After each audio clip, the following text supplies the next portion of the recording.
Welcome to my channel, Self-Made, Self-Paid.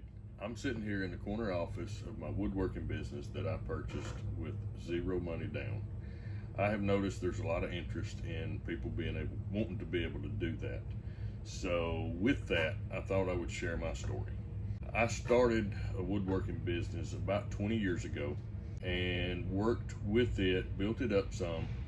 Around 10 years in, there was another guy that was doing the same thing I was doing, not too far from me, who had done the same thing I had. He had a woodworking business, but he had built his up more than what I had mine. He had a significantly bigger business than I did. Sometime in, he had been in the business for maybe 10 years. I don't know for sure, don't really remember. But bottom line was, he was burnt out and I wanted to grow my business.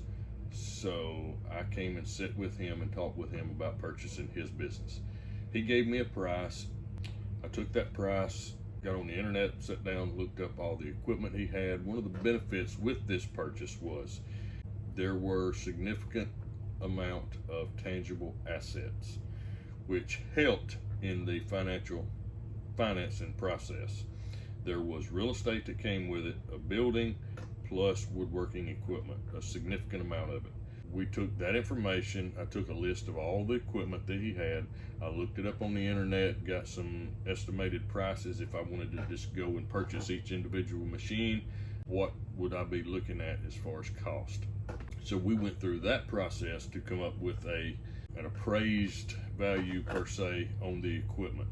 And so with that, I had the real estate and the equipment to take to the bank, plus he had the business financials, the sales history of the business, which the bank was interested in the sales history, but ultimately what they wanted more than anything was they wanted collateral for the money that was borrowed. When I went to my bank and asked about getting a loan for the price, they said they would do it, but the amount of money they offered to let me have was about 2/3 of what I needed. I proceeded at that point, had a friend in the banking industry.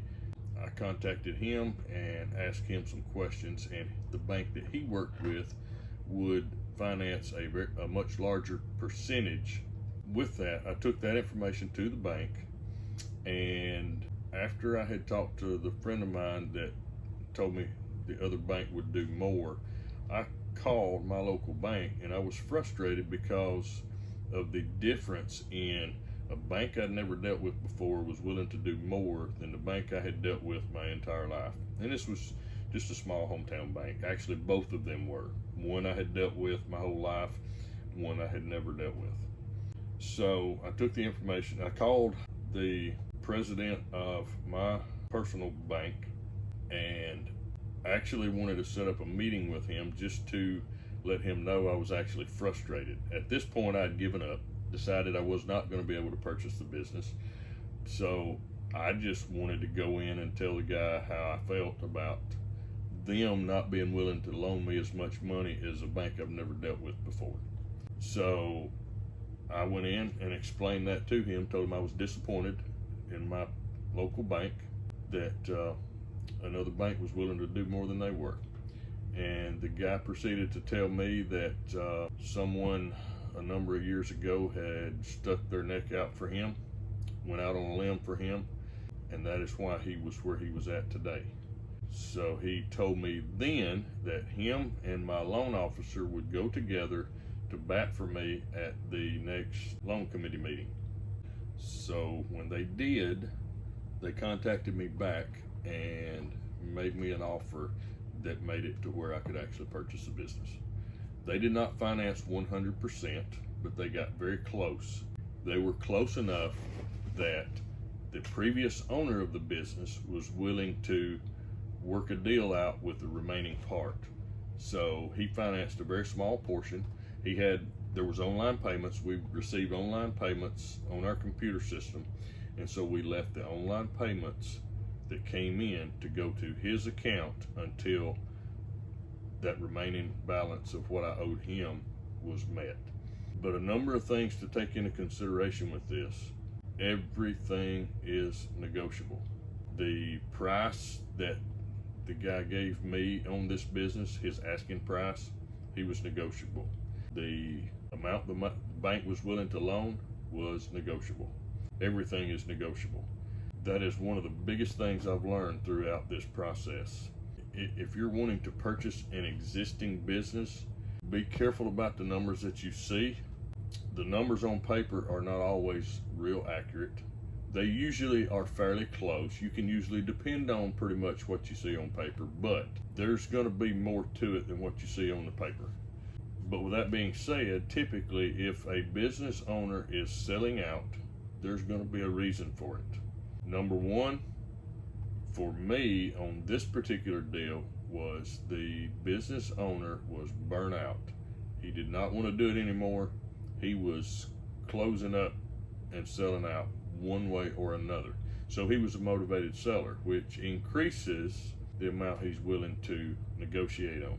It's been a big learning process for me. Not only did I purchase a business with zero money down, I also had debt from the business that I had already started. I still had a significant amount of debt from that. My credit score was not great. It wasn't real bad, but it was not great. But having a long-term relationship with the bank that I dealt with played a big factor. The fact that I had already been in that type of business for a number of years played a big role.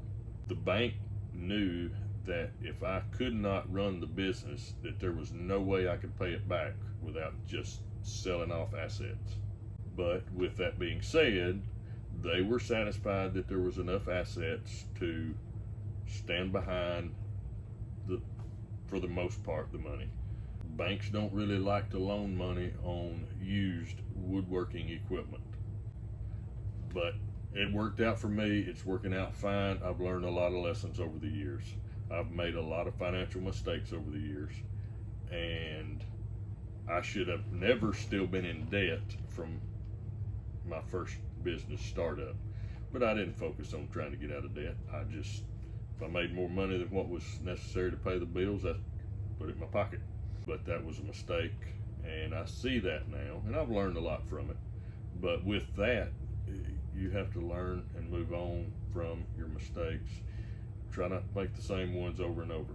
Several things to keep in mind if you're going to purchase a business with zero down. If you have zero money to start with, you're going to have operating expenses. The first week you have to come up with money for payroll at minimum. It is a good idea if you get a pretty good idea on how long the inventory of the business will last until you have to purchase any. But do keep in mind when you start with zero money, there's going to be expenses coming up real soon. Don't get too excited about having something without paying anything down. You have to have some operating money. Now, one of the ways that I got around that was the customers that we have. Not all of them pay on delivery. Some customers pay on a 30-day setup. So with that being said, when I acquired the business, I also acquired the accounts receivable, which means the money that people already owed was mine at that point. So I was able to go to the bank and get a line of credit based on the money that people owed me. And with that line of credit, that cushioned the lack of operating money and gave me some time to then build up my own operating money.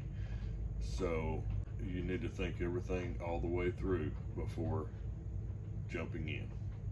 I do have a number of other things and other ideas for video. My next video, I intend to get into how I started my first business.